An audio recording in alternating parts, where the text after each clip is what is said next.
Как у вас вообще возникла идея сделать такую выставку?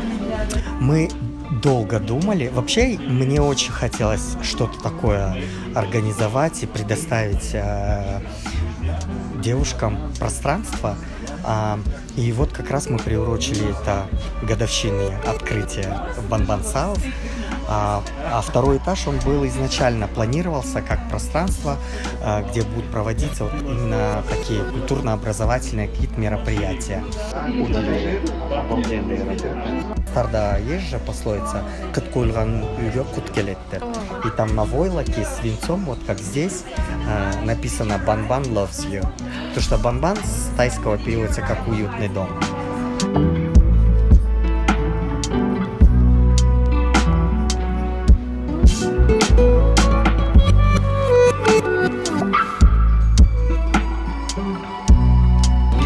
Ну, вы заметили, да, у меня в основном во всех моих работах изображен человек.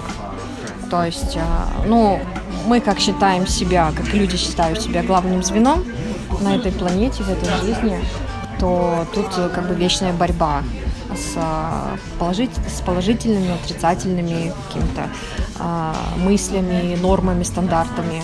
То есть это вечная борьба между самим собой, между нормами, требованиями, стереотипами и так далее. Здесь очень маленькое пространство, и теснее с работой, мне кажется, взаимодействуешь, чем в огромных пустых залах.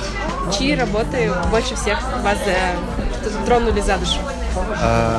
Мне кажется, лично мне понравились работы до реки, потому что я давно следил за ее работами, как она работает с краской, очень нравится.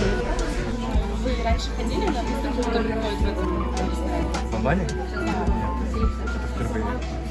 Будете приходить еще? Скорее всего, да.